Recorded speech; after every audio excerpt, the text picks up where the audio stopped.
Quería vivir 150 años. Un hombre que la verdad que en apariencia logró todo lo que quiso.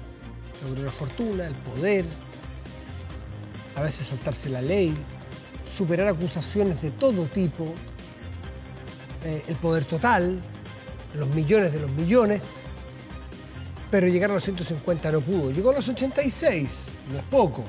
Y bastante protagonista hasta el final. Nos referimos a Silvio Berlusconi, 3 veces primer ministro de Italia, quien, disculpe, falleció esta mañana en su país, en Milán, en el Hospital San Raffaele de esa ciudad. Pero sabemos que Berlusconi es mucho más que ese ícono pop casi.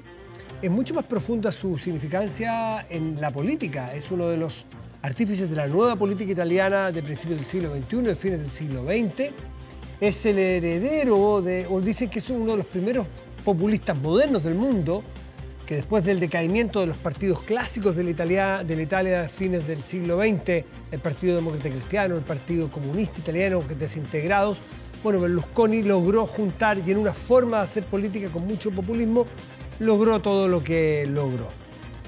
Ahí está, jefe de Estado, funeral de Estado, 2 días y 2 días de duelo oficial en Italia. Para entender a Berlusconi, entender esa Italia post-Berlusconi, que es lo que viene, tomamos contacto con Álvaro Iriarte, que es analista internacional del Instituto República. Álvaro, buenas noches, ¿cómo estás? Hola Matías, muy buenas noches. Todo bien, gracias. Qué bueno, gracias por recibirnos y uno con este día ha leído más de la cuenta. Berlusconi todos lo tenemos más o menos en la cabeza, pero hoy leyendo mucho más, en realidad, análisis interesantes, uno llega a esa conclusión. ¿Qué va a ser de Italia después de Berlusconi? Porque a los 86 años muere habiendo sido uno de los arquitectos de la última alianza que hoy tiene a la primera ministra, Giorgia Meloni. A Giorgia Meloni, la tiene en el gobierno. Y él fue uno de los artífices, por lo tanto, hasta el final fue un protagonista. ¿Qué nos puedes decir tú de la herencia de este hombre? Bueno, fíjate que hoy día apenas ya se tuvo la noticia oficial, en los medios italianos principalmente y algunos medios europeos, comenzaron a revisar un poco en extenso, y va a seguir esto un par de días, pero yo me atrevería a decir 2 ideas centrales, Matías, que son relevantes. El primero, tú mencionaste, y yo le quiero agregar una colita a lo que tú dijiste, que redefinió la nueva política europea después del colapso de los partidos tradicionales por el escándalo de las manos limpias, ¿no? Donde la democracia cristiana, el Partido Socialista, el Partido Comunista, el Partido Liberal, donde en el fondo el año 90, en los comienzos de los 90, el año 93, se ven todos envueltos en medio de estas polémicas de corrupción y que en el fondo produce una verdadera vacío de poder porque termina por eliminar a los actores que llevaban 48 años desde la Segunda Guerra Mundial, desde la instalación de la República, controlando en el fondo el ejercicio de la política y formando los gobiernos. ¿Ya? Y en ese orden de idea es un actor de la nueva política, pero en especial redefine y tiene una fuerza gravitante para la centro-derecha italiana. O sea, existe un antes y un después de Silvio Berlusconi desde una perspectiva muy práctica, Matías, que fue capaz de crear un partido, después podemos conversar un poquito más de eso, pero de crear un partido y una plataforma política que apelaba a vastos sectores de votantes moderados en Italia que no querían votar por la opción del Partido Comunista, pero que estaban bastante hastiados con la crisis de estos 5 partidos tradicionales. Y ese es el primer como gran aporte. Y el segundo, que tiene que ver con la política, ahora que tú mencionabas, de la nueva coalición reinante, es que si bien es cierto, a estas alturas, ni Silvio ni el partido eran los que fueron en su momento como principal pilar de una posible coalición de gobierno, sí seguían teniendo una importancia muy importante, valga la redundancia, pero tenían una importancia gravitante en la coalición. ¿En qué sentido? Pueden ser esos votos de gente moderada que te permite pasar cómodamente el número para formar gobierno en un sistema inestable como el italiano.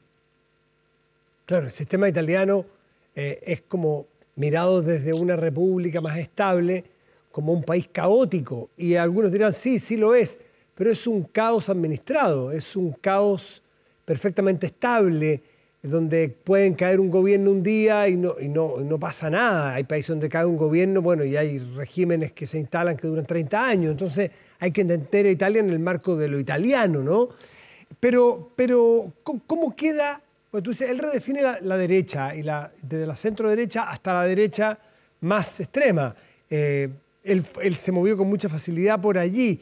Pero ¿qué le deja? Algunos dicen que es la versión más moderna del thatcherismo de Reagan también, porque tenía una mirada más bien conservadora en esa materia, algunos le llaman más conservadora, en materia de, otros le llamarán más liberales, porque es de rebaja total de impuestos, porque esto era en contra del Estado, desconfiaba mucho del Estado, desconfiaba del aparato estatal. Eso hacía entonces que él fuese más bien pro bajar mucho impuestos, como Reagan, probablemente y Thatcher, para dejar que la gente emprendiera. Y eso tuvo mucha cercanía con las clases medias italianas, le hizo mucho sentido eso, versus un Estado que estaba venido a menos. O sea, de todas maneras, o sea, piensa tú que el año 94, cuando monta Silvio Forza Italia, que va a ser el vehículo de trabajo, lo montan de la nada, lo financia a través de su fortuna personal y otros grupos de donantes, y ese partido logra quedarse el año 93 en la elección general con lo que es el primer gobierno de Berlusconi, claro, muy breve, del 93 al 94. Dos comentarios al respecto. Lo primero, efectivamente, Forza Italia, si tú revisas la declaración de principios original y lo que fue su primer etapa, hasta el año 2009, te voy a contar ahí una anécdota interesante, pero es una mezcla que recibe, efectivamente, trata de canalizar esta visión que se llama generalmente liberal conservadora, sí, Lidcon, que tiene ciertos elementos de desconfianza hacia la burocracia, el exceso de burocracia y el exceso de impuestos que en el fondo impiden una mayor actividad económica o un mayor desarrollo económico en vastos sectores que no son trabajadores ni que tampoco son necesariamente quienes hacen las inversiones, sino que lo que llamaríamos clase media. Y en segundo lugar, va recogiendo algunos elementos de la democracia cristiana e incluso de cierta socialdemocracia que estaban bastante choqueados con esta crisis de los partidos y que no estaban involucrados, claro, huérfanos, y que no estaban involucrados. Por eso que se habla de esta polo de centro-derecha. Y en ese orden de idea, Berlusconi tuvo esta plataforma. El año 93, el programa político de Forza Italia, que se llamaba a la ricerca del buen gobierno, en la búsqueda del buen gobierno, justamente apuntaba a dar un cambio de discurso en Italia, apelando a ciertas ideas y paquetes de reforma de lo que había sido en la década de los 80 el estilo Reagan y el estilo Thatcher. Y es más, es tanto esta similitud que el año, con posterioridad, el año 2001, cuando vuelve a ser gobierno, y dura su gabinete, es el gabinete más largo de la República, del 2001 al 2005, sin mayores cambios, vuelve y propone al mismo estilo que se hizo el año 94 en los Estados Unidos por el Partido Republicano, el contrato con América, esta idea de decir, oiga, yo le ofrezco los siguientes términos, usted vote por mí, yo aplico esto. Él hace el contrato con los italianos. O sea, Silvio Berlusconi inserta entonces parte importante de la estrategia y de la forma de entender la política fuera del marco tradicional italiano y europeo, de estos partidos excesivamente dogmáticos, tradicionalistas, y que se construyen sobre la base de apoyos piramidales regionales. No significa que no tuviera la dinámica de los caudillos, Matías, pero Silvio tiene una estrategia, o sea, incorpora por primera vez, si tú quieres mirar el mapa italiano, a la derecha del norte, la Lega del Norte, la Lega del Norte, que hoy día tiene a Salvini, lo incorpora como socio estratégico y deja de ser un partido aislado, regional, para pasar a tener influencia y peso en el gobierno nacional. Los hace jugar en primera. Los hace jugar en primera. Que además no nos olvidemos que Silvio fue dueño por varias décadas del AC Milano. Entonces tiene una dinámica y ahí te quiero dar un dato interesante. El primer gobierno de Berlusconi cae porque la Lega se enfrenta con Forza Italia por el tema de los impuestos. Rebaja de impuestos, que querían más rebaja y que no se producen. No, claro, no se producen. Vamos a la otra parte, porque este otro personaje lleno de escándalos, supera un montón de condenas porque hay delitos prescritos probablemente, acusaciones de abusos a menores, realmente cosas muy escabrosas, vínculos incluso con mafia, un tipo al cual da la impresión que no tiene ni Dios ni ley para actuar. ¿Por qué la política italiana le perdonaba a este personaje tan carismático? Porque parece que era impresionante, que leía hoy día testimonios de periodistas que le tocó acompañarlo, gente de izquierda, derecha, da igual, que decían, claro, podremos tener diferencias, dificultades, no nos gusta, pero en el caso, en el área chica, en el trato corto, el uno a uno, nadie negaba que era un verdadero maestro, era un encantador de serpientes, era un tipo divertidísimo, simpático, desenfrenado, las fiestas sabemos lo que eran, entonces terminaba cautivando a todo el mundo. ¿Eso hacía que le perdonaran de alguna manera todo a Berlusconi? A ver, me voy a tomar de un concepto que tú ocupaste al comienzo, que dijiste que muchos lo consideran el precursor del populismo actual en Italia y en Europa, moderno en el caso de... a ver, Silvio era un hombre que hizo su fortuna, partió en el mundo inmobiliario y después entró al mundo de la televisión, el entretenimiento. Mediaset se terminó transformando en un conglomerado de medios muy importante cuya única competencia real es la RAI, que es la televisión estatal italiana. Y en ese orden de idea, tanto Silvio Berlusconi, el personaje, el hombre, el candidato, y Forza Italia, que es una extensión de cierta manera de este proyecto de sociedad, se basa en dos ideas. Primero, esta historia del self-made man, tan famosa, yo me construí a mí mismo, yo trabajé, yo fui ingenioso y logré llegar a donde estoy, y se conecta con una capacidad que se anticipó a las redes sociales, que es esta dinámica de mantener una relación directa con el electorado, en especial con el electorado de los ingresos medios, sean medios bajos, medios medios o medios altos. Y ahí está la clave de lo que tú comentas, que se le perdona. Lo que ocurre es que Silvio, como político, fue un político, y la gente a veces lo olvida, pero fue muy popular, a tal punto que estuvo más de una vez en el gobierno, y en segundo término que hubo 3, efectivamente, y hubo 20 años, desde 1993 hasta el 2013, que es su caída cuando es expulsado del Senado italiano por justamente este escándalo con la bailarina Rubí de Marruecos, que bien escabroso el tema. La fiesta bonga bonga.